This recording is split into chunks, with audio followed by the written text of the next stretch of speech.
Bonjour à tous, on se retrouve pour une nouvelle position avec ici le trait pour les noirs et regardons un petit peu la protection des rois en priorité. Le roi blanc a l'air assez bien protégé quand même, il y a pas mal de pions, les tours sont là aussi pour défendre, mais attention quand même, il y a un pion, une dame et un cavalier dans sa direction. Le roi noir risque pas grand chose a priori pour l'instant, même si la tour blanche est sur une colonne semi-ouverte, les pièces blanches sont assez loin. Au niveau du matériel, dame, deux tours cavaliers de chaque côté.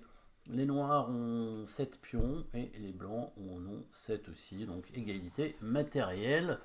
Au trait au noir, on va chercher évidemment les coups forcés. Les coups forcés, vous allez les trouver assez facilement, il n'y en a pas tant que ça.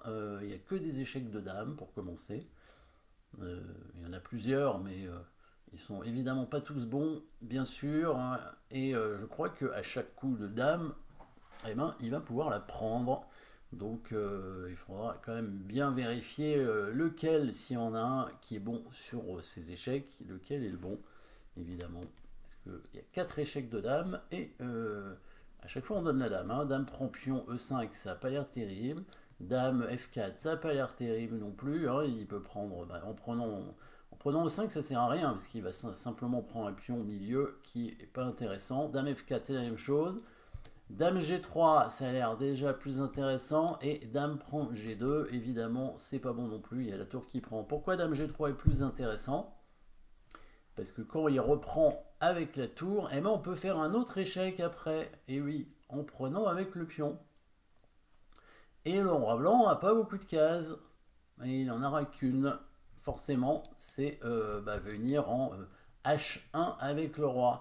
Et dans ces cas-là, s'il vient en H1, eh ben, on a la possibilité d'amener évidemment le cavalier pour faire ce qu'on appelle un mat à l'étouffer, hein, avec le cavalier qui attaque le roi, qui est bloqué par ses propres pièces, donc ce serait mat directement. Ah, voilà donc un bon coup, peut-être, le coup de dame en G3, mais évidemment, il n'est pas obligé de prendre, hein. Il peut simplement bouger son roi en H1.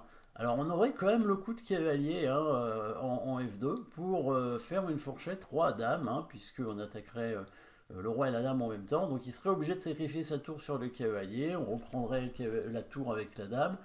On aurait gagné une qualité, ce qui est déjà bien, mais est-ce que c'est suffisant pour gagner à coup sûr? Pas certain, parce que la position des pions blancs sont quand même la position est assez forte, la structure de pions blanches est assez forte. Il y a un beau duo de pions ici qui est bien avancé sur l'aile dame, qui pourrait créer un pion passé par la suite. Donc les tours noirs sont un petit peu bloqués. Il y aura un avantage noir, hein, bien sûr, mais on peut chercher mieux et on peut trouver mieux surtout. Donc dame G3 échec, roi H1, jusqu'ici tout va bien. On a le choix de faire cavalier F2, mais on va chercher mieux et on va trouver mieux. Et vous avez certainement trouvé le bon coup par la suite, la destruction du défenseur, la destruction de la défense qui ne nous permet pas de gagner une qualité, ça nous permet de gagner une tour. Et oui, c'est beaucoup mieux. Et là, une tour d'avance, c'est trop. Même s'il a deux pions en duo sur l'aile dame, ça ne servira à rien contre une tour. La tour est trop forte. Elle va pouvoir bien sûr contrer l'avancée des pions. Vous avez trouvé le bon coup, évidemment. On prend la tour avec la dame pour éliminer le défenseur et seulement ensuite faire l'attaque double avec le cavalier, évidemment. Échec avec la dame ici, bien joué. Évidemment, s'il prend, on reprend avec le pion échec et c'est le mat à l'étouffer. On n'a même pas le temps de prendre la dame, hein, c'est mat. Donc il va être obligé de bouger son roi, c'est la partie. Ici, le coup cavalier en F2 n'est pas suffisant pour obtenir une position complètement gagnante, hein. On a un avantage, c'est sûr, mais encore une fois, il n'y a qu'une qualité d'avance. Bon, il va pouvoir chasser la dame, peut-être, mettre la tour en F1 pour chasser la dame. Il peut essayer d'avancer peut-être un pion, le pion B6 pour essayer de créer par la suite un pion passé, peut-être en jouant C6, ou alors B6 dans l'idée amener le cavalier en B5 pour venir en D6. Il va aller sur une belle case, le cavalier va pouvoir peut-être attaquer et gagner ce pion. Et à ce moment-là, si le cavalier arrive à prendre ce pion, il y aura quand même 2 pions passés liés très avancés. Donc là, ça peut être intéressant pour les blancs. Donc on va gagner directement la tour et c'est ça qui est plus fort. Voilà, sacrifice de dame sur la tour cette fois, élimination du défenseur et quand le pion prend la dame, cavalier échec, récupère la dame et là cette fois il n'y a plus aucune chance de faire quoi que ce soit. Bon, les blancs peuvent continuer encore, hein, évidemment, ils peuvent jouer roi G2, on prend la dame, on voit que le cavalier il ressort facilement, hein, il n'est pas enfermé, hein, le cavalier est protégé par le pion ici.